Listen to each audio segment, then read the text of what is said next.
Okay, so I was just saying that we're very, very lucky. We're very, very fortunate that we have an opportunity to spend this time together every night. It's really mamash. It's a miracle. I know Rabbeinu is smiling at us right now, watching us do this. This is people coming together with the best intentions, really just looking to find Hashem and find themselves and to connect and to unite all the different fragments and pieces of our life, which often seem very broken. But in truth, there's good in all of it. And Rabbi Nachman, as the tzaddik, he's the binding agent. He is the one who takes the good from all of the brokenness, and he makes a song out of it for us. He spoke specifically about this. And I know it's hard to believe that, but if you don't give up and you continue every day to just do your best, and even if that looks like the worst day of your life, and it's a fall, and you feel broken, and you feel that you can't go on like this, I'm telling you, just don't give up, because the end is so sweet. And like the Tanya says, that there's a long, short road, and there is a short, long road. And many people try and take the short, long road. Most people try to take the short, long road. And that is that we're looking for the most comfortable way to grow and to become the person we always wanted to be. But then it ends up being a very long road to doing it. Many people who start learning Rabbi Nachman's teachings, their first experience is, wow, this is amazing. And I see that this can bring me a lot of happiness, but this is really hard. It's hard to talk to Hashem every day. It's hard to go out into the wilderness and the forest for an hour a day. It's hard to learn Torah at every moment that you can get, and not just Gemara or Halacha, but every piece of everything in the Torah. It's hard to not get angry. It's hard to have shalom bayit. And Rabbi Nachman is pushing us to do all of it. But the answer is what the Baal Tanya says, that there is a long, short road. That even though this road appears very long, it's actually quite short. But the main thing is that you get started and you get on the road. So for everyone here, kol kavod, I'm very, very proud of you. This is really amazing, really, really amazing what we're doing here.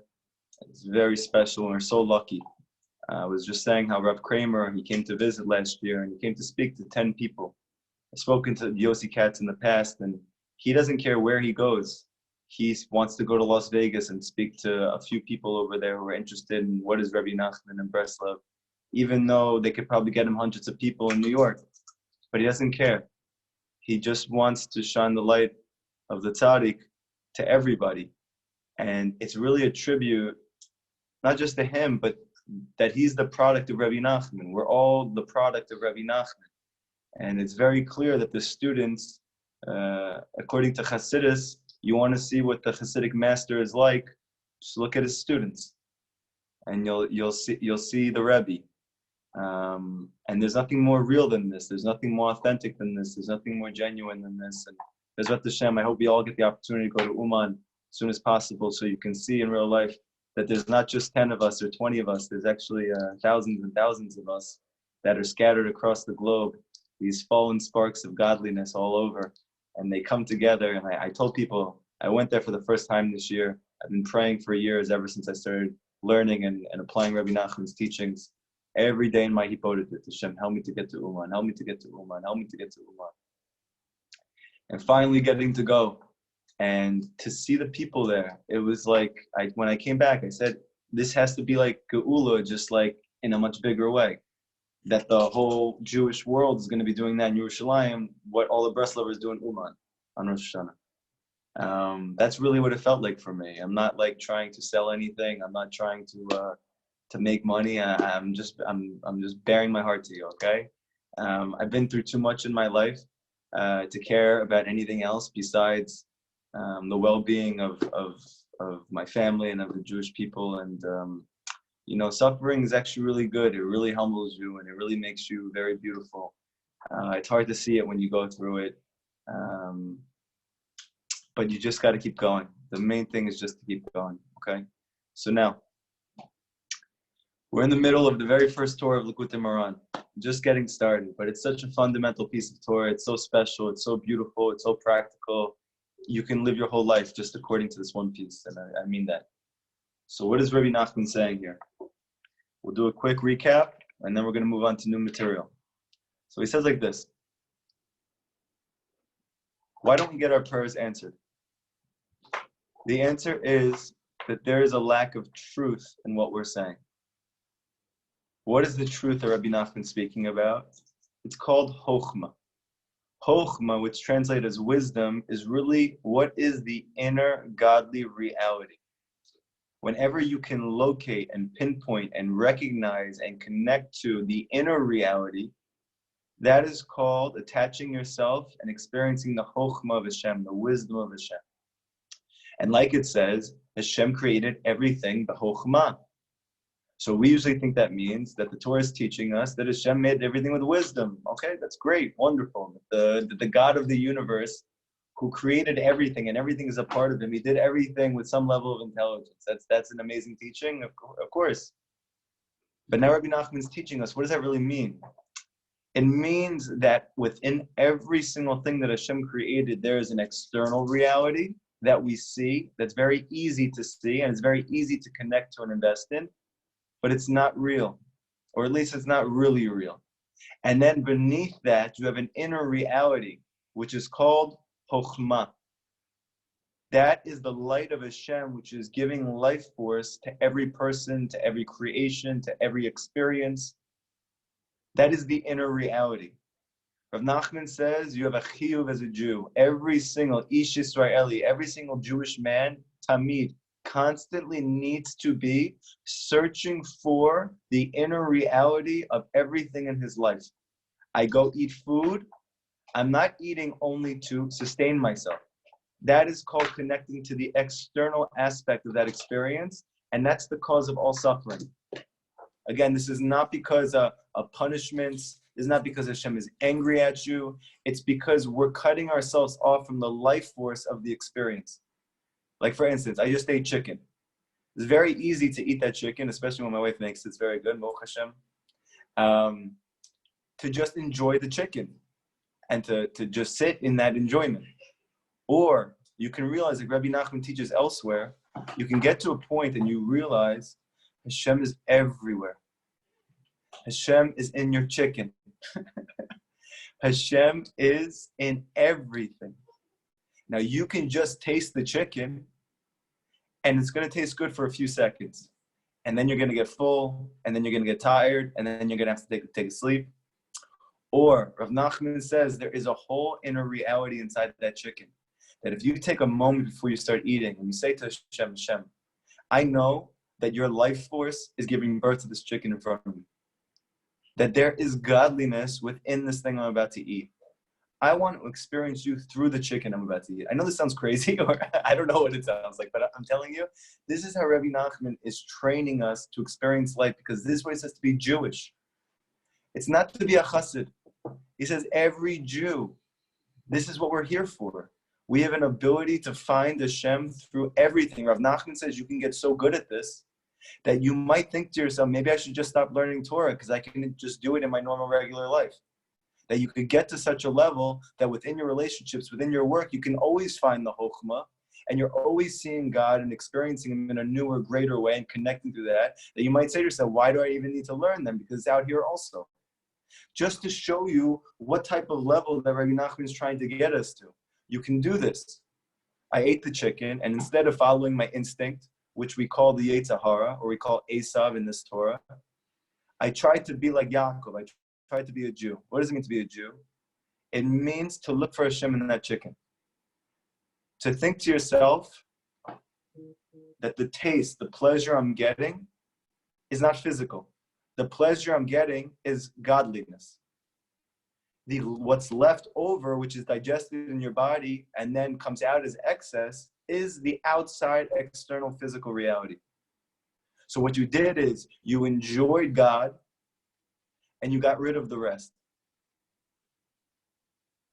But what happens is when we focus only on the external part, meaning that we're not bringing the pleasure back up to Hashem and understanding that the pleasure I'm experiencing physically and psychologically and spiritually is really just the light of Hashem, which is permeating me. That's the pleasure. It's just hidden within the chicken.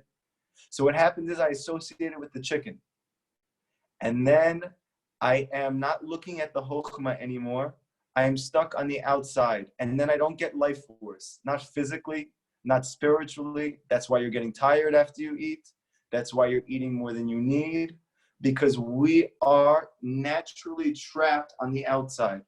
Rabbi Nachman, everything that he's doing is trying to get us to connect to the inner reality, because once you connect to the inner reality, then you can actually safely and enjoyably partake of the outside, of the external as well. And that's the ultimate goal. It's not to separate yourself from the physical world. The Judaism and the Torah wants you to be a normal, functioning, healthy person in society who's contributing in all areas of your life. However, to do that, you first have to go inside. Then once you go inside, you can go back outside and lift the whole thing up. We see this very clearly with Abraham, where Hashem said to Abraham, you need to first leave behind everything that you're accustomed to, where you grew up, your family, your parents' home. These are all states of consciousness. Everything that you learned about what life is, that's not the inner reality. Lech lecha, go to yourself. Go to the peace of God inside of yourself. That's inside everything. Taste that. Enjoy that. And when you go there, which is called the land of Israel, now you can go back out and you can lift up your family's home, and you can lift up your own country, and you can lift the whole thing up. This is called seeing the inner Chokhmah. But now Rav Nachman, he puts a twist, and it's a very important twist. Very important twist. Because this light, the reason it's hidden is not because it's hidden. The reason it's hidden is because it's so strong, it's so intense that it's incapable for a human being to experience it in this physical world as it is. The reason why you don't see Hashem in your food is not because it's not obvious. It's not because it's not palpable. It's not because it's not so present. It's because it's so intense that your eyes can't perceive it. It's like, for instance, they say in science, there was a theory that the reason why it looks dark outside at nighttime is not because it's dark, but because the light is so intense at night that it looks dark to us. It could be in the end, we find out that nighttime is really daytime as well, like it is for Hashem, like it says. But for us, it's too intense, the difficulties, the darkness, and therefore we experience it as nighttime. However, Rav Nachman is saying that the ability to be able to experience this great hidden light, which is hidden because it's so great and so strong, is to become a vessel for it. How do you become a vessel for it? How do you experience Hashem's infinite light within your relationships, within yourself, at your workplace, in everything, in the Torah that you learn, in the prayers that you have, whatever you're doing? How do you experience that light? We need that light. Rav Nachman says that's the whole point of you being here, is to experience it. So he says you need to go and do the complete opposite to experience it. Don't be like the Chokhmah, be like the moon. The Chokhmah, Rav Nachman says, like the sun. The sun, which gives life to everything, the sun can't give to another sun. If a sun is giving light to another sun, that sun doesn't receive anything from it. What's the only thing in the physical world that receives from the sun, that reflects it, that constricts it to the level that it's able to experience only the good from the sun and to be able to give that over to others? That's the moon. Rav Nachman is teaching us the whole reason Hashem created a sun and a moon is to teach us this first Torah in Likutey Moharan. Think about what I just said to you. The whole reason Hashem created a sun and a moon in the galaxy is for us to understand this first Torah in Likutey Moharan. That Hashem has a chokhmah in everything. He has an inner godliness in everything that's like the sun. You can't look directly at the sun. You need sunglasses. What are the sunglasses you need? Not Ray-Bans, Nachmans, okay? And those sunglasses are called amuna lenses. It's called the letter Nun. that as opposed to the sun, or as opposed to the chokhmah, this inner light, what do you compare to the letter chet, which comes from the word chiyut, life force, like the sun, you have to be the thing that perfectly reflects and holds that light and gives it off. That's called the moon. But the Zohar has the twist that even though the moon looks like it's giving off a beautiful light when it's full, that light is not its own. It's the light of the sun. It is merely reflecting that light. It's experiencing that light because it's a vessel for that light. And then it's able to give off that beautiful light. What makes it a vessel for that light? What makes you a vessel to experience the light of the Ein Sof in everything in your life? The answer is when you make yourself like the moon, which the Zohar says it has nothing of its own. Meaning when you completely empty yourself of yourself, you'll experience Hashem. Now, while that might not sound like any goal that anybody wants to attain, why would I want to lose myself? And the answer is because the self that we have invested and associated ourselves with our whole life is not really us. That is our Yetzer Hara. That is our ego.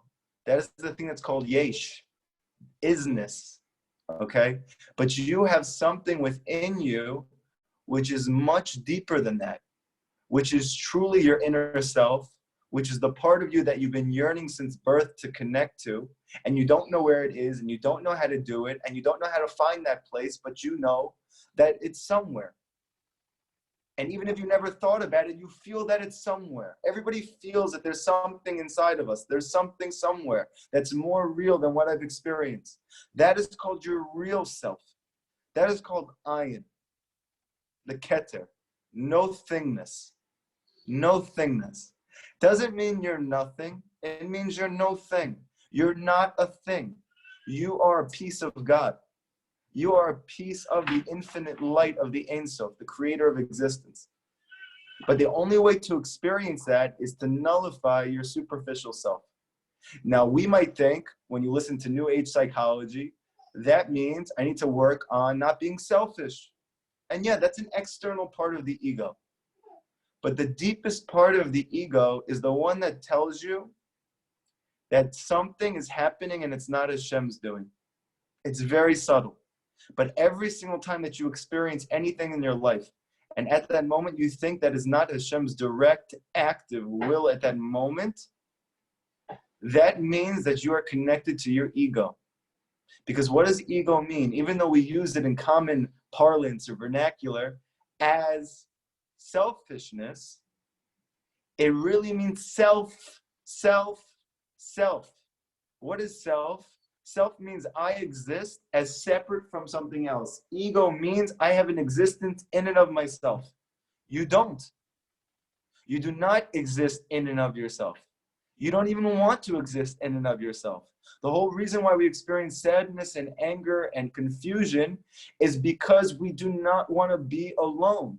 We want to be connected. We want to be in Uman. We want to be in Yerushalayim. We want to be part of the Jewish people. Everybody wants to feel that unity. That unity can't happen when we're all ourselves. I give this mashal, I used to go to a lot of concerts. You'll notice that if you have people all day working and toiling to try and further their career, to try and further themselves, not coming from a bad place, because this is what America teaches. This is what there is. This is the life. You are able to become whatever you want to be, at exclusion to everyone else. Capitalism. Okay? By the way, I hope the government is listening to that. So anyway, however, then let's say at nighttime, you go with your friends to a concert. You go to that concert, and that concert is the best day of your whole year. Why? You think because the music's awesome. Maybe you think it's because of the thing that your friend brought with you to enjoy the music. But the real reason you're enjoying that concert so much is because you and a group of people with the same love, with the same passion, with the same interest, have all attained bitul together, self-nullification. That at that moment that you're all singing together with the singer, with the orchestrator, with the musician, You're all part of one collective harmony, and nobody there is angry about it. Nobody's sad about it. Nobody's saying to themselves, oh man, I wish I could assert myself right now. No, you're melting away in the unity, in the love, in the connection, in the music. And this is just scratching the surface of what the Torah is trying to give us. Hashem wants to give us that on acid, literally. He wants us to all be so connected, so attached, so one. And when you're there, even though you think, well, I don't want to be nullified, but you do. Because when you go to the concert, that's the best time in your life. Hashem wants us to always be in this concert called the oneness of Hashem. And when you're there, you're not going to say, oh man, I wish I had myself back. You're going to say, I'm more myself now than I've ever been. This is what I've always been looking for. To be able to do that, you have to experience the nun. The nun has nothing of its own. It is the moon. This is called your Yetzer Tov. We often think to ourselves, what is Yetzer Tov? Yetzer Tov is, oh, I have a good inclination. What does that mean? Rabbi Nachman says your good inclination is the one that stops separating yourself from reality. Stop doing that. Stop thinking about yourself in a vacuum. Stop thinking that you exist in and of yourself. You're not alone. You're connected to every soul of everything that exists in creation.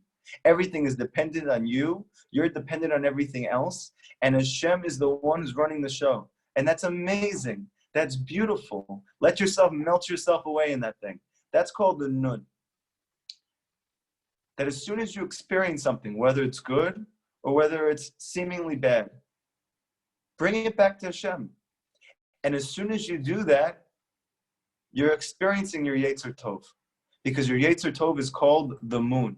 The reason why the Jewish people are called the moon in the Midrash is because we are the Yetzer Tov of existence. That within the whole world, the Jewish people are the Yetzer Tov of the world. So when we are all doing this thing that we were given the ability to do, which is to nullify our egos and connect together as one, then as a result of that, we are able to bring the whole world close to Hashem.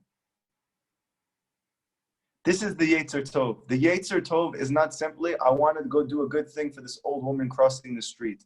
You experience that because you're in some level of self-nullification.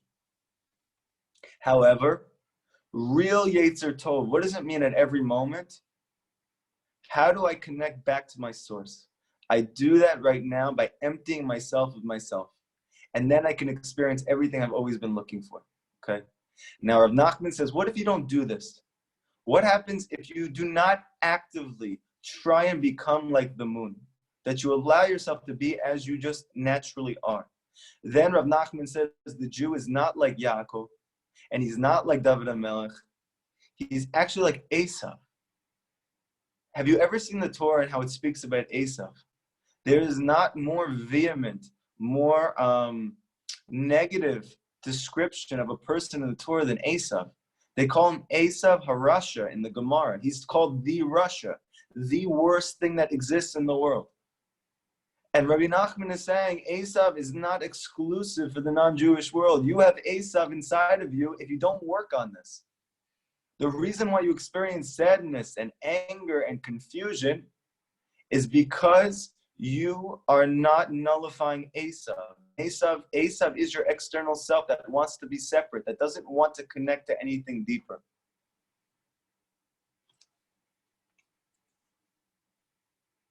That's what we did so far. Now, Rabbi Nachman says, "V'tzarich kol echad litin koach livchinat malchut dekedusha yikaber al malchut asitra achra." With that being said, now the question is, what gives me the best shot to access the nun?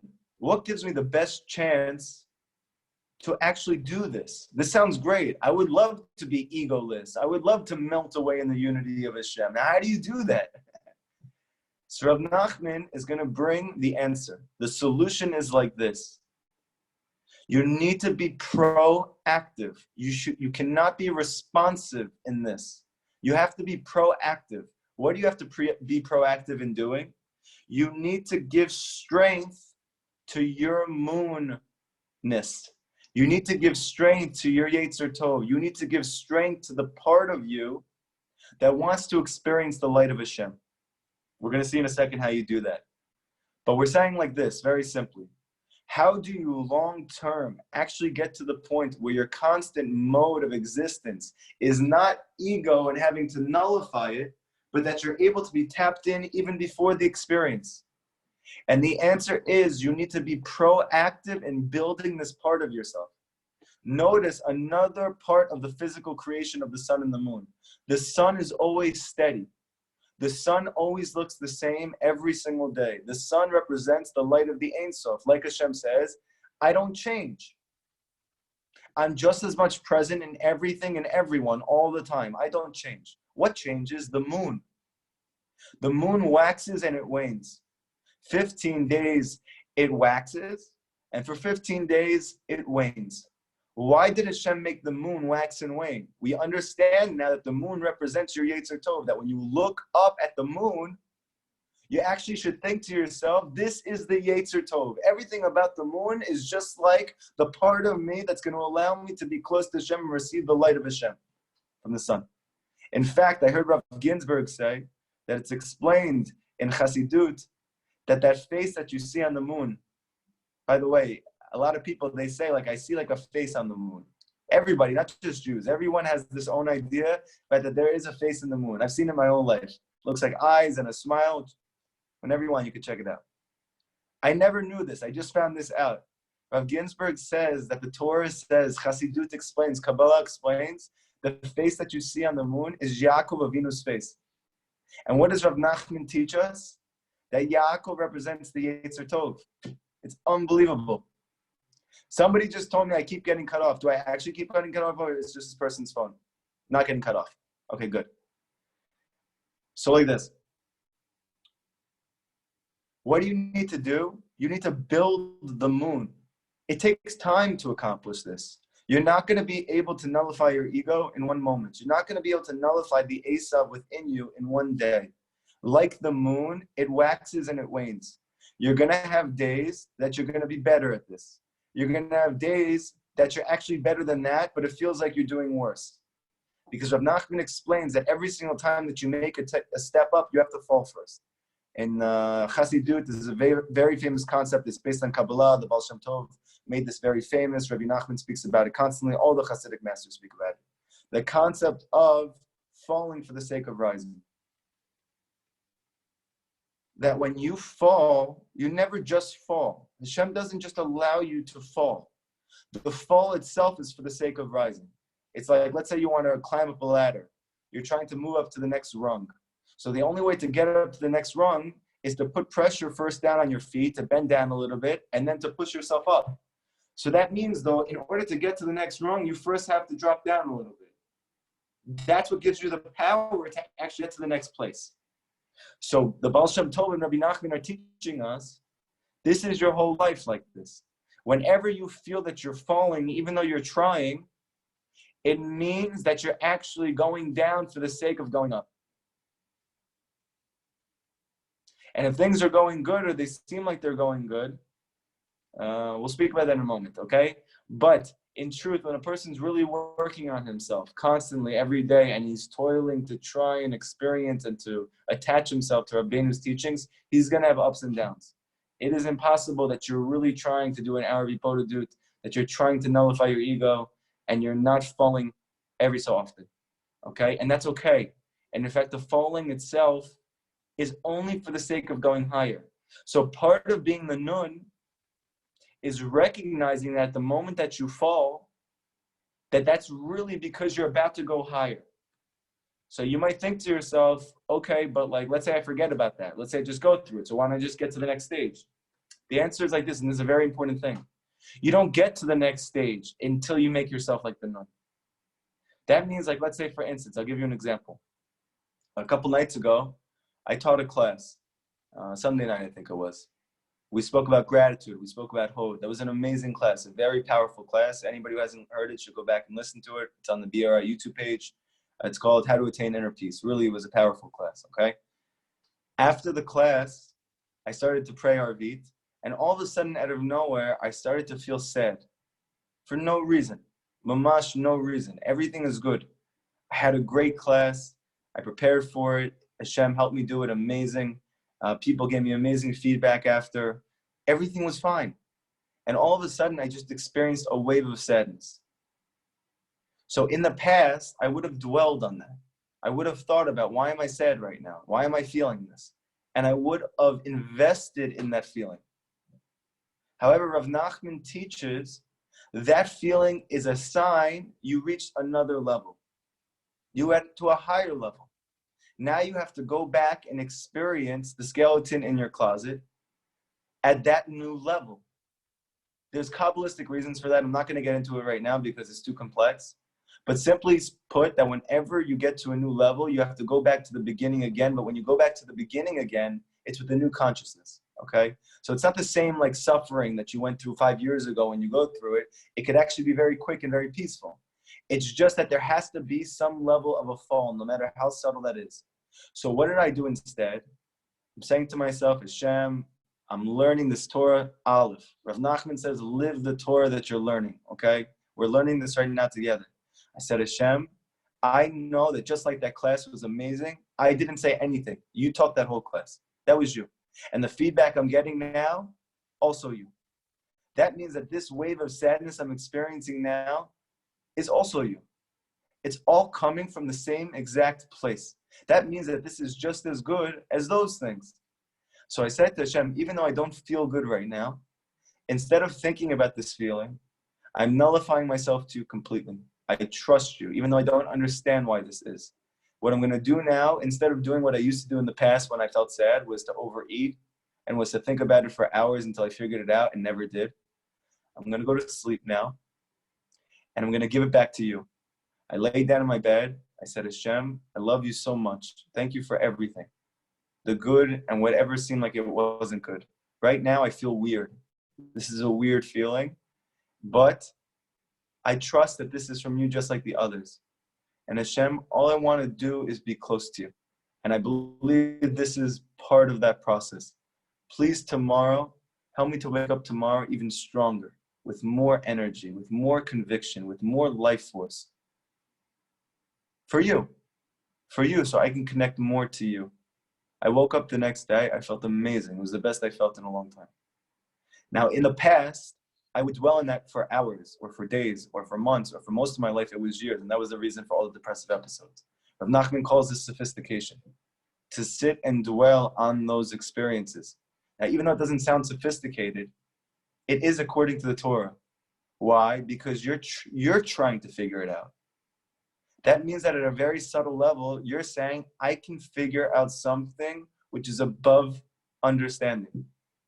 I could figure out something which is unlimited. You can't. And that's okay. That's great. So now Rabbi Nachman is teaching you not only how to respond so that you experience peace, so that you don't go down, so that you don't experience that down, that feeling for days or for months or for years, but that you're able to go through the fall and you're able to go up very high soon. Very soon.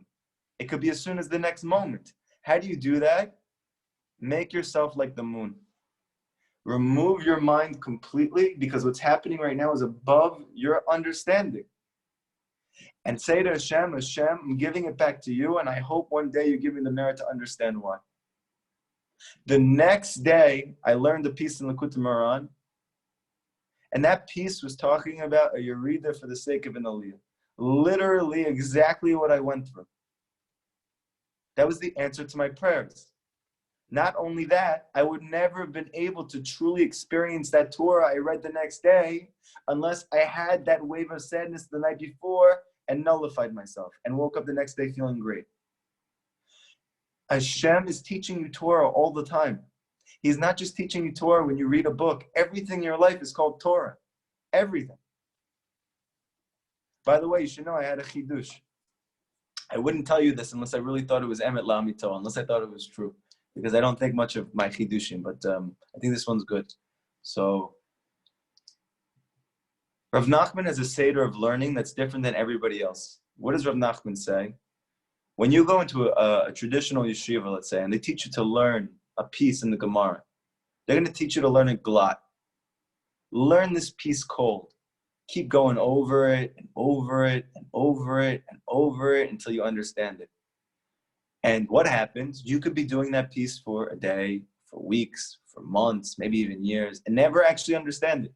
But you never actually moved on to any other piece of the Torah. You're still stuck here, and you feel terrible about yourself because you didn't get it no matter how hard you're trying. Rav Nachman says, when you learn Torah, don't learn like that. Don't learn like that. Just keep going. Continue to learn. You didn't understand? Okay, fine. It's not your responsibility to understand. That's Hashem's responsibility. If Hashem wants you to understand, you'll understand. And if He doesn't want you to understand, you won't understand. And even that's good. It means it's better you don't understand. And then eventually, Rav Nachman says that later on, you're going to read something in the Torah that's going to make you understand what you didn't understand before. Rav Natan didn't learn like this before he met Rav Nachman. He used to do what everybody else does, steig and steig and steig. And even when he was working so hard and according to the traditional Jewish dream, he was living the life, he was miserable. He wasn't happy learning like this. Rav Nachman says, even a little bit is good. And you just keep moving. Don't worry about it. I promise you, if you go forward, you're going to understand what you didn't do before. So what did Rav Natan do? Like the moon to Rabbi Nachman's son, he just nullified himself completely. He said, you know what? This is above my understanding. I'm just going to do what Rav Nachman says. We'll see what happens. And he said, unbelievably, everything I didn't understand whenever I learned it, I understood it later in the Torah. I just kept learning. And then I ended up learning so much more. And not just in this piece, but all over the Torah. Rav Nachman doesn't say you should just learn Gemara. He says you should learn Gemara, you should learn Mishnah, you should learn Kabbalah, you should learn Zohar, you should learn Eitz Chaim, you should learn Reshit Chochmah. You should touch every piece of the Torah. How can we do that? How is that possible? The answer is stop being so arrogant. Stop thinking that you can understand anything. All understanding comes from Hashem. I'm not speaking down. This is my whole life. I was arrogant like this. I am arrogant like this. I'm working on it. I'm just telling you that it's not real.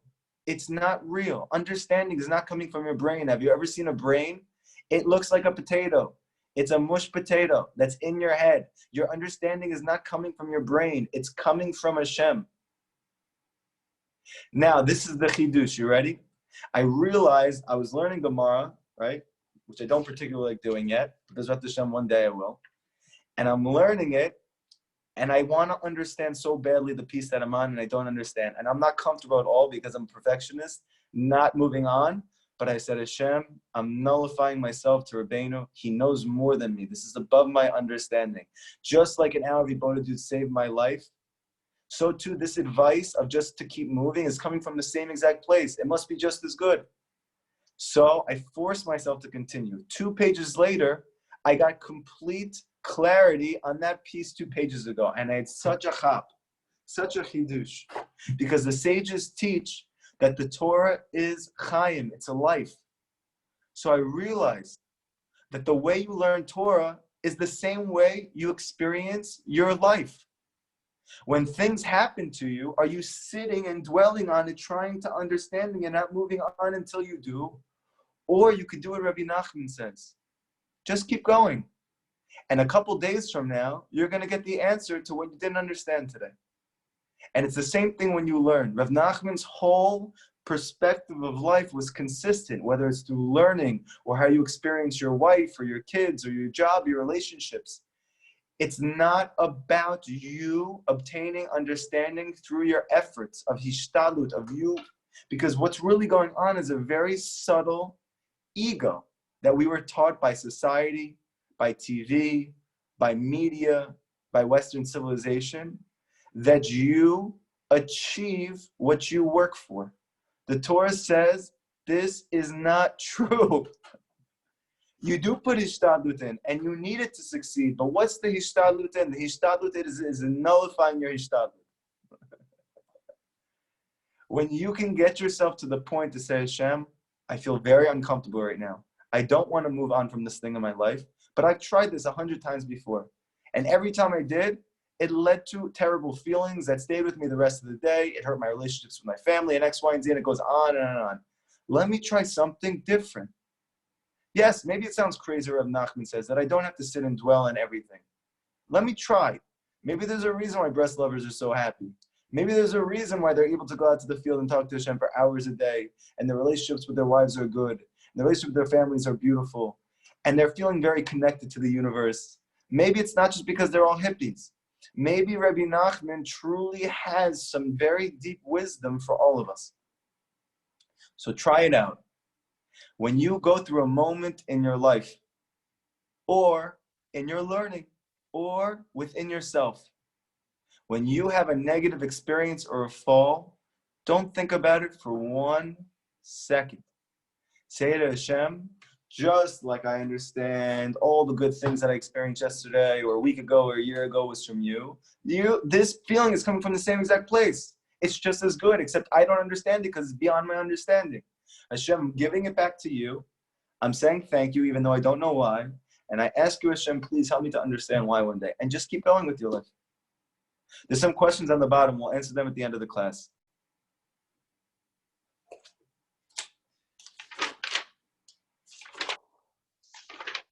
Now, Rav Nachman saying, how do you get yourself to do this practically? You're not able to just do it.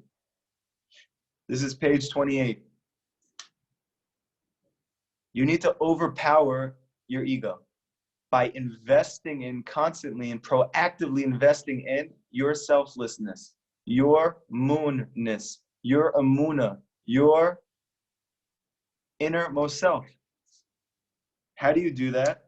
It's clear, explicit in the very first Gemara in Masechet Brachot, where it says there, Le'olam yagiz adam yetzer tov al yetzer hara. Now, when you read this piece of Gemara, you say to yourself, okay, great, the sages are telling us you should always incite your yetzer tov over your yetzer hara. Okay, what does that mean? How do I do that? So if Nachman's teaching you, you know what your yetzer tov is? It's the part of you that has nothing of your own. You need to invest in that. You need to experience that part of you. That's your real self. How do you do that? By constantly inciting it against your yetzer hara. How do you do that? How do you invest in this part of yourself, the malchut, your kingship, your royalty, your innermost princeness, the part you always wanted to be? Ayadei Torah. So here's the answer when we go back to the beginning. How did Torah help you get your prayers answered? Because prayers that get answered require selflessness. They require humility. But the only way to get to that humility is through learning Torah. What type of Torah? Shehu osech b'koach. Oh, here we go. This is the ikar. You ready? How do you experience the moon within you, the Shekhinah within you, the part of you that's able to receive the light of Hashem in everything in your life? You have to learn Torah b'koach. What does b'koach mean? So multiple things. Rav Kramer brings a few different explanations. One of those explanations is you do it with energy, right? When you learn, you're not like this. But when you learn, sing. If you go into a Breslov yeshiva, you'll see they sing every piece that they're learning. And they sing the piece, and they do it with a smile on their face, and they do it with energy because they realize that this is a gift, and there's no reason they should be in the yeshiva right now learning Torah in a world that thinks this is completely insane. And yet I'm able to do this, and my wife's supporting me doing it, or she's not supporting me and I'm still doing it. Whatever your situation is. And he's saying, now do it b'koach. What does it mean to do it b'koach? Do it with energy, with enthusiasm. That's one. Number two, what does b'koach mean? It means with a loud voice. There's a whole question, according to halakha, whether you're even considered to be learning Torah, the mitzvah of Talmud Torah, if that's even the mitzvah, if you don't say the words out loud in a voice you can hear. Now, that's not how we paskin, but that's a very interesting discussion. The fact that the sages even have to have a havamina, a discussion about, is it learning Torah if you're not doing it in a loud voice? That's very interesting. Now, Rav Nachman's teaching us is a much more deeper mystical insight into what is the halachic discourse they're having, which is that the only thing that breaks the Yetzer Hara, that breaks the ego, is the learning of Hashem's Torah with a loud voice. Why is that? So in a very simple level, it's like this. Rav Nachman explains elsewhere that the Torah is the light of Hashem in potential. But in order to bring it out in your life, to reveal it within yourself and within the world, you need to actualize it. How do you actualize that hidden Torah? The answer is only through the mouth. Like it says in Tikkun Zohar, that the mouth is Malchut. Malchut is kingship or influence. And that is the place where you reveal what's hidden. When you speak out what you're learning, then it will crush your Yetzer Hara. If you simply just learn, though, those words are not going to touch your heart. There is a klipa around every Jew's heart. That klipa around each of our hearts is what's stopping us from experiencing this light of Hashem. That's all it is. It's that one klipa around the heart. What breaks that klipa is the light of Torah. How do you experience the light of Torah in a way that it breaks that klipa that surrounds our heart? Only by saying it with koach. That means with energy. That means enthusiastically. That means with a loud voice. With energy, like we're doing right now. This is called learning b'koach. This is what we're doing every night. Even if you don't realize it, every single time we do this, this is deeply affecting the foreskin of our heart. And even though you think it's not, that's only because the water that is dropped on the rock, which Rav Nachman is going to bring, that's the whole inner mystery of Moshe Rabbeinu and the rock that he was striking, and Hashem told him to speak to the rock. Don't strike the rock.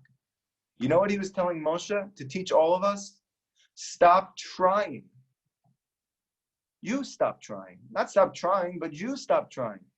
You can't break the rock. I can break the rock. I made the Yetzer Hara stronger than you. We say this every night at Arvit, that he saves Yaakov from the one who's stronger than him. That cleap around your heart is right now more strong than your heart. It's stronger than your heart. So you need Hashem to break it. How do you have Hashem break it? Through his Torah, because he and the Torah are one. But how do you give Hashem the ability to break the cleap around the heart? Only when the Torah is revealed. That is through koach of your mouth. That means when you learn, you have to say it out loud. By the way, this is the reason why, the deeper reason why Rav Nachman says, turn my Torah into tefillah. This is the reason why Rav Natan wrote Likutey tefillot. This is the reason why it's the most powerful tool you have within your hibodedut, is to take what you learn of Rabbi Nachman's teachings and to turn it into your own prayer. Because what you're doing is you're taking the light of Hashem, which is manifesting itself through your Likutey Moharan in front of you, and you're turning that into your own prayer. When you do that, you are now manifesting that in your actual life. That is then penetrating into the foreskin of your heart every time you talk about it. And it breaks a little bit more every day, every day, every day, every day, until the rock breaks. Why did Moshe not get allowed into the land of Israel? We're going to speak more about this when we get to Torah Zion. Because it's such this, I mean, Torah Zion for me is like, I'll tell you the miracles I experienced in Torah Zion, but why wasn't Moshe allowed into the land? Rav Nachman explains explicitly in Likutey Moharan in Torah Zion that the land of Israel represents being able to accomplish everything you want simply through your mouth, by speaking it out. What happened when Moshe had the ability for the final step to take the Jews into the land of Israel? By talking to the rock. Meaning he was supposed to show the Jewish people, you can nullify the negativity in yourself simply by speaking to Hashem every day. Sounds familiar, huh? But what did Moshe do? Because the Jewish people were so anxious, because they were so amped up, because they were giving him such a difficult time, because Moshe took them out of the secular world and brought them to a desert and said, we can find Hashem here. And they're like, yeah, but what am I doing here? I left, now what? We left Mitzrayim, but now what? Talk to the rock. But he got too nervous, he got too overwhelmed, and he struck it. And water came that way. But then Moshe wasn't allowed into the land of Israel. Why? Because the whole point was for him to show us we don't need to strike the rock. We just need to talk to it. Rabbi Nachman is teaching us that. This is exactly what Rabbeinu is teaching us.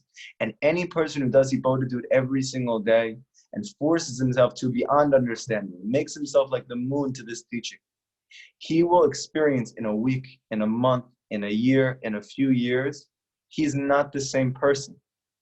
Why? Because this is the very big yesod. This is the very big chiddush. Everything you ever wanted to be is inside of you. You don't need to do anything to become that person. It's already there. You just need to get rid of everything that's not it. Does everyone understand what I'm saying? This is a very, very important thing I'm teaching you. The person you want to be, you don't need to develop it. You just need to find it inside of yourself. Now, lahavdil, I'm going to give you a metaphor, okay? But the only reason I'm giving it to you, it's very good to understand. There was a sculptor, his name was Michelangelo. And I believe it was in the 1800s. I forget exactly what year it was, actually. He was given a task to make a statue for Italy, for Rome, by the government. And he was the most famous sculptor at the time, and art is a very big part of Roman culture. And he was the most famous sculptor. It was a big task, and there was a lot of pressure on him. They gave him a lot of money to do this. And now it was his time to shine. What was the statue he was going to make, and how was he going to do it? So Michelangelo said, every day I kept walking by this rock. So I keep walking by this rock, and it's this big, gigantic rock. And everybody sees it, and nobody thinks anything about it. But I'm always thinking about this rock. Could I ever do anything with this rock? And eventually, when I got this task, I realized that is what I want to make the sculpture at. I want to use that rock that's so rugged, that's so undisciplined, that's so extreme, that's so broken. And I want to turn that into the statue. What was the statue we wanted to make? David. King David. The most famous statue in the entire world is David HaMelech, made by a non-Jew in Italy. What is David? He's the Nun. He's the Malchut. He's the ability to nullify himself completely and receive all the light of Hashem. Now listen to the chiddush that he says. How did I make David? How did I do this? Because he worked on it for 4 years, and when he finally revealed it to everybody, everybody was standing there in shock. They couldn't even speak because they never saw anything like this. And they asked him, how did you make David? And he said, you know, the truth is, I always had David in my mind. So what I did is I took this big rock, and every day I just took everything away that was not David.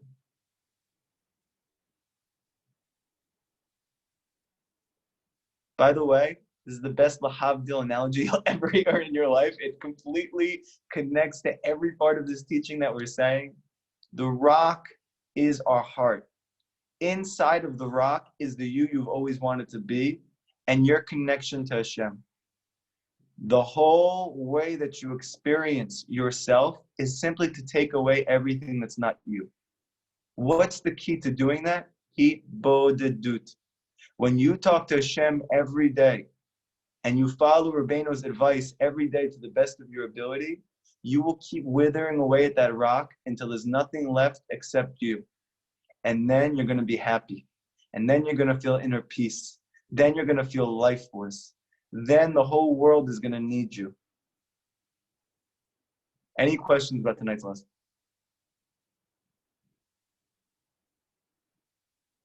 You have a question. You said about the heart, right? There's a what would you say is around the heart? A foreskin. Foreskin. So it's to be circumcised, no? Exactly. So can you give a little insight into that? Because I don't understand. They're gonna take a knife. Is it gonna be a shock? Is it gonna be do you know any of from Rabbi Nachman or? Yes, I know a little bit about this. Okay. Your heart is like an onion. Okay. You have many layers to that onion. Inside of that onion, you have you. You have the real you.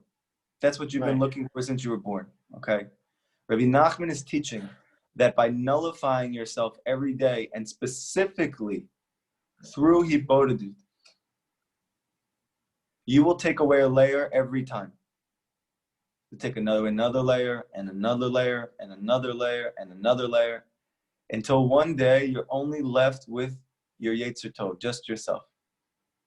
And when you have that, you'll have everything. Because that Yetzer Tov is the best vessel. It's the only vessel that can experience all the light of Hashem. That is called the circumcision of the heart. And when Mashiach comes, his main task is to circumcise the heart of all the Jewish people. Meaning teaching everybody bitul, how to nullify their ego so they can experience the light of Hashem. And this is why it's David's task. Wow. Amen. Because David is the Nun. Any other questions? Okay, I have some text here. It says, so every moment in a person's life is set in Shemaim at specific times. Yes! Everything is already set for you. This is a big yesod that you should really try and talk to Hashem about in your Hibodedut. Everything. That 7-Eleven cup that Benny just drank, that was predestined since the beginning of time. Now you can either just drink, or you can realize I am experiencing something which was planned since pre-creation. And then all of a sudden it's a very godly experience. It's a very deep experience. Someone just asked me, how would this apply to relationships with people that perhaps we don't get along with? Great. That's wonderful. That's a great question. Very practical, okay? Rav Nachman says, you need to make yourself, actually the Gemara says this, Rav Nachman just like hammers it home and we listen to him because his wisdom is so beautiful. You need to make yourself like a doormat. And nobody wants to hear that. And everybody's terrified of that. But it's the key to everything. Because the whole reason that we feel the need to have conflict is because we are asserting ourselves. Now, I know this may seem above our understanding, or this seems like too high of a level. It's not too high of a level. It's something that all of us can obtain. And in fact, the Gemara says very clearly, it's the key to even experiencing the Torah. If you ever notice, the Gemara says that you don't have Torah until you're married. That means that whatever you've learned so far, even though you are learning Torah, it's not Torah for you yet. Like in the first parak of Tehillim, it says that David HaMelech, he is meditating in the Torah of Hashem, and it becomes his Torah. Meaning there's two different things. There's to learn the Torah, and then there becomes your Torah. So the Gemara is saying it can never become your Torah until you're married. Why? Because your wife is going to nullify your ego. And until your ego is nullified, you're never actually experiencing the light of Hashem, because you're like Esav.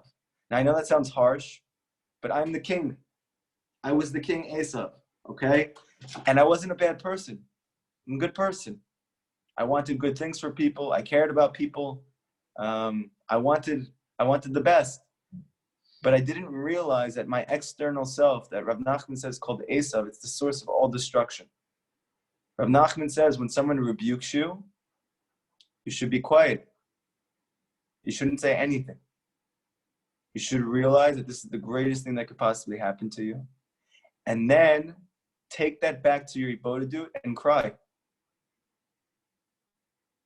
Because you're going to say to yourself, yeah, but we know according to psychology, if you just hold in your emotions, then it's worse for you. That's true.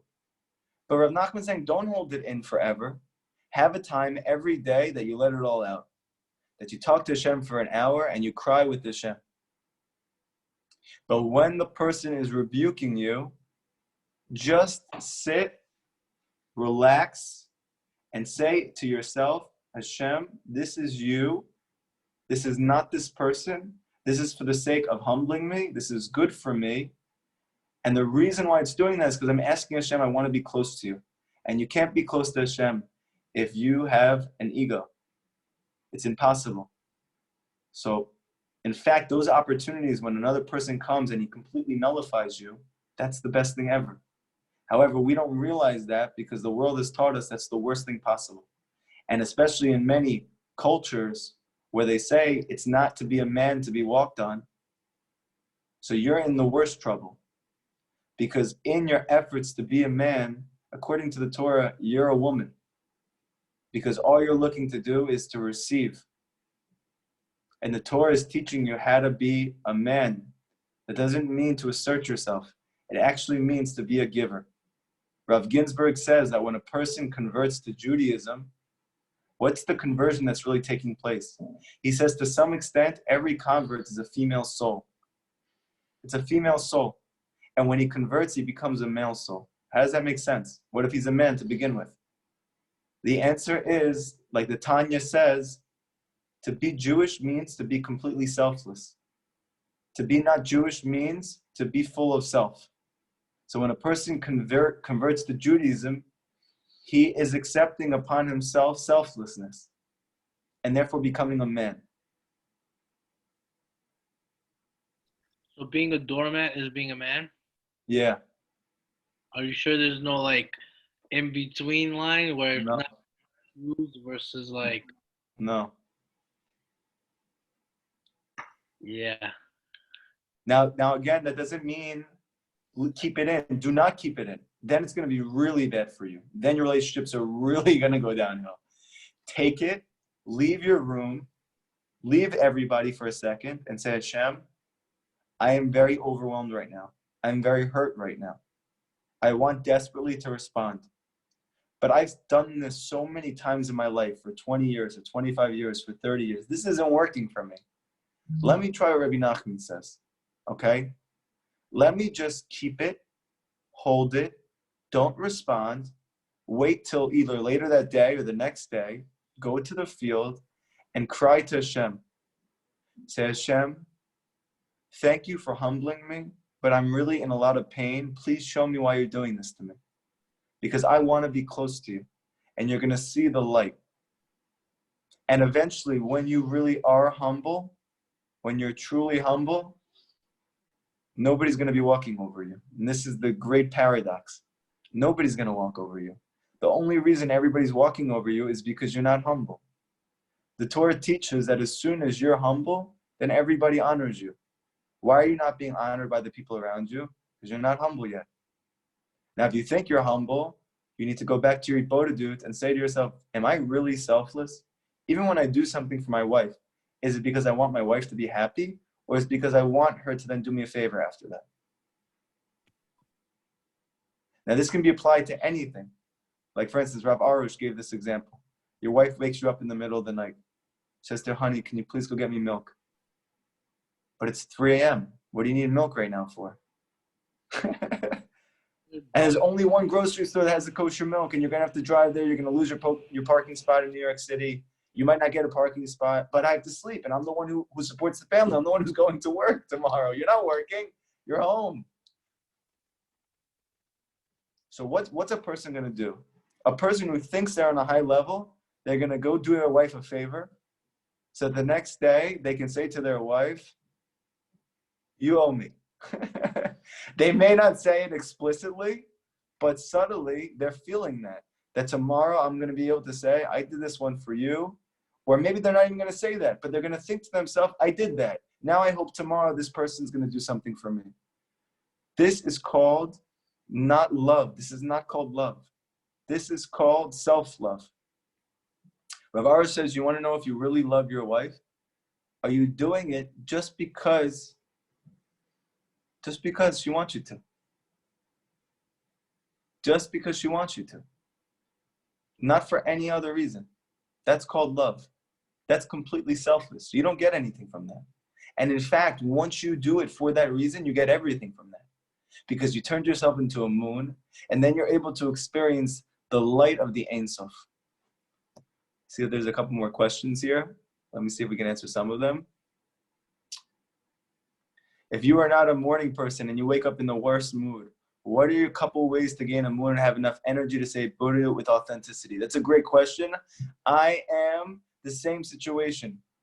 I have the worst mornings you could ever imagine, every morning. And what did I used to do when I had mornings like that? I would just lie in bed all day because I thought that that's how I was. Here we go again, another terrible day. However, I don't do that anymore.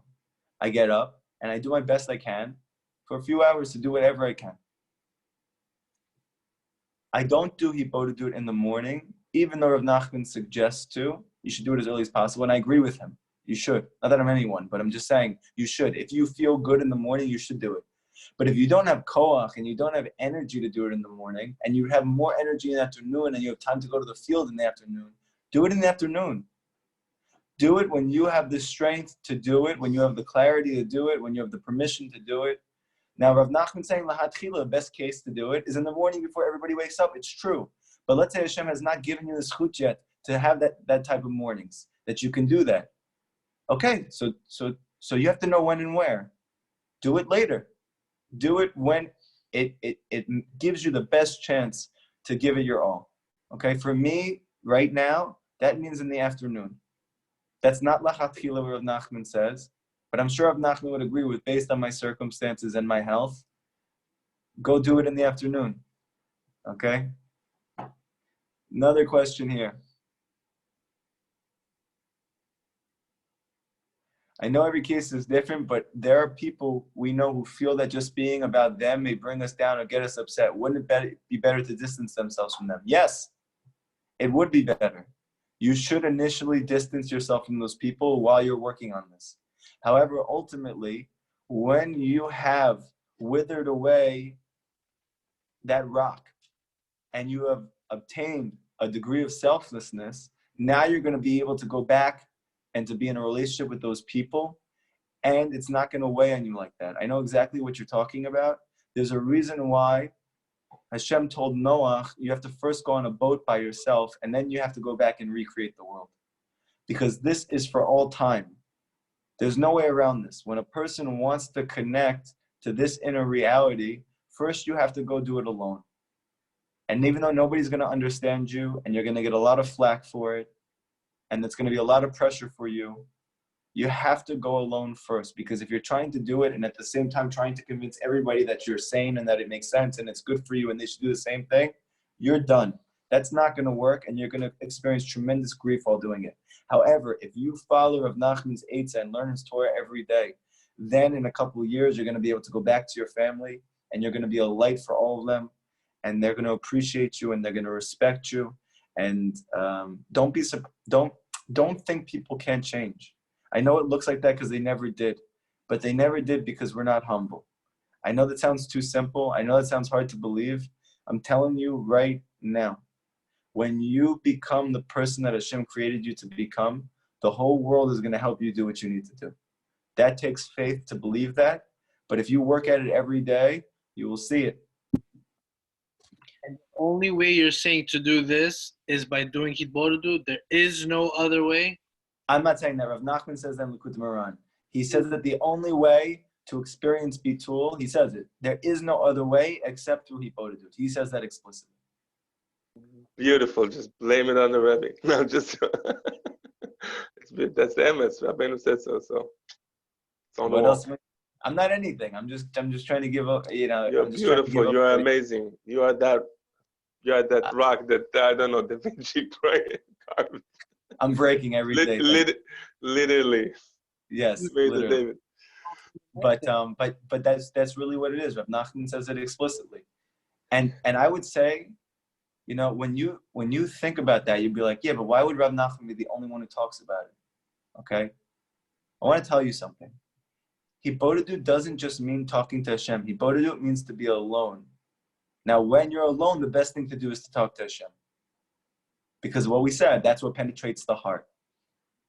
But the main thing is actually to be alone for an hour a day. Now, you're going to say, why is Rav Nachman the only one who's saying that? And you're going to see everybody carrying around their book that's called Mesilat Yesharim. You go into any yeshiva and everybody's steiging in Mesilat Yesharim. The Ramchal's classic of Musar that they're learning every day. Go look at the very first step in Mesilat Yesharim. The first thing he says there is the key to being spiritual. The key to connecting to Hashem. The first thing you need to do before you can do anything else is you need to take time to yourself every day away from outside influences in society to contemplate your life. He says that Paro, the whole entire Yetzer Hara, which represents Paro, his whole thing is to keep you busy and in society. Because when you're in that place, you can't think clearly. So the Ramchal says, the first step to Kedusha, the first step to Tahara, the first step to anything that's good in your life is you need to take time to be alone every single day. The Ramchal says. Rav Nachman says explicitly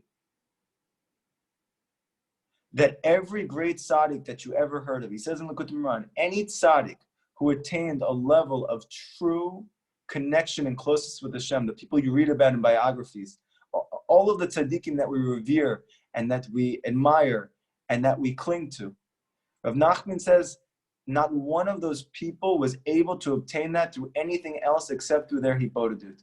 Now, why are they not saying that they're doing hibodedut? How about the Hafetz Chaim? He's like the quintessential Litvak, no? He's Ashkenazi. He's one of the greatest Ashkenazi poskim of all time. He also happened to be a Mekubal, and if you read his halakha, you'll see very clearly he is, even though nobody talks about it. However, we know the fact of the matter is, despite the fact that he doesn't talk about hibodedut, he did 2 hours of hibodedut every day of his life. That before mincha every single day, he used to go into a room in his house and talk to Hashem for 2 straight hours. By the way, this was the reason why on Yom Kippur every year, when he came to say sorry to Hashem, there's a story about him that he said, Hashem, I'm so sorry that for 7 minutes this year, I didn't do exactly what you wanted me to do. First of all, to be able to even say to yourself that for the rest of that year, I only did exactly what you wanted me to do at every moment. There was no bitul Torah at all. Bitul Torah means I never did anything besides what you wanted me to for whatever that was. That's 7 minutes, whatever his cheshbon was. How did he know how many seconds every day that he wasted? That he could come to Hashem at the end of the year and say, Hashem, I'm so sorry I wasted 7 minutes of your time.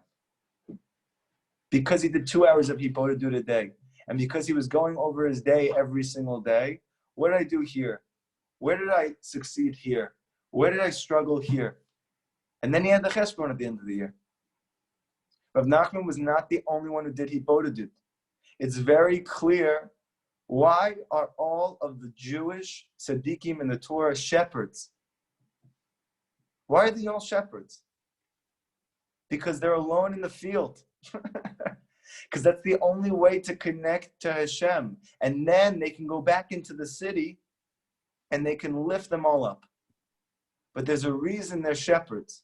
It's not just because they know how to lead. They know how to lead because they're alone with Hashem. David HaMelech knew how to lead because he was ostracized by his brothers, because he was oppressed and mitigated by his parents and by society. And as a result of that, he decided, I'm just going to go alone in the field and talk to Hashem. And as a result of that, he nullified his ego completely. And then Hashem said, you know what? You're the perfect person to lead our people. Why? How do you know how to lead everybody? Because you now have nothing of your own. So you're perfect. Rav Nachman says it, and I'm not blaming him. And just telling you what it is, and this has been my personal experience, and that doesn't mean much, but I'm just telling you, this is all I can give you. This is my experience. Hibodedut saved my life. The difference between me and a psych ward contemplating suicide and now teaching hundreds of people about Rabbi Nachman's Torah and being happy and giving my family life and supporting them financially and being a solid person and feeling good about myself is 1 hour of hibodedut every single day and never giving up on that hour. That's the only difference. That doesn't mean I'm not doing all the other things that Rav Nachman tells me to do. I am trying to do those things, and that is a huge help. However, the ability for me to do those things that he says to do is only possible by going back to my hibodedut every day and talking to Hashem about it. Hashem, I struggled here. Hashem, I fell here. Hashem, please help me here. If you don't do that every day, you're not going to have the koach, the strength, to keep working on yourself every day. You're just going to fall back into the rat race. And you're going to be miserable, and you're going to be sad, and you're going to be angry, and you're going to be confused. You're going to say, Hashem, why are you doing this to me? And the answer is, Hashem's not doing it to you. Go to the field. The Kli I love Yakar- you guys. Thank you so much. Benny, yes? the Kli Yakar brings down why Hashem accepted Havel's offering as opposed to Cain, because Havel chose to live a life of Hidborudu and Cain didn't. That's And right. He took his sacrifice as opposed to Cain's. And, Right. And notice also that when Hevel gave his sacrifice, he did it with happiness. And Cain did it sad. So what was the difference between them? That Hevel was doing Hipodadut and Cain wasn't. Really, that was the difference. They were not. Cain was a huge person. Cain was a huge person. Rabbi Akiva comes from the root of the soul of Cain. But he was sad. Why was he sad? Because he was busy with the world. He was busy trying to do and be what everybody else was, even though there was no one else besides them, but whatever that could have been. He was trying to obtain something. And Hevel was just being. And as a result of that, he was able to be happy when he gave it forth. And even after Hashem said, you can do tshuva, Cain. And he couldn't. He killed his brother instead. How many people do you know that are killing their brothers at work, trying to one-up them, trying to one-up their friends? That's also a form of murder. You know, according to halakha, you're not even allowed to set up a job in the same place as your friend, in the same field. Because that's cruel. Why are you doing that? The answer is that the non-Jewish world has completely infiltrated your mind and your heart. To be Jewish means to be selfless. That is the key to experiencing Hashem. Everybody have an amazing night. Tomorrow night is the class for women. Thursday night, last class of the week. Again, Likutey Moharan, we're going to continue. Keep trying every day, even if you fall, even if you struggle. Just keep getting back up and doing it again. One day, you won't fall. The tzaddik falls down 7 times, and then he gets up. 7 times could be 1,000 times, but at some point, he just gets up.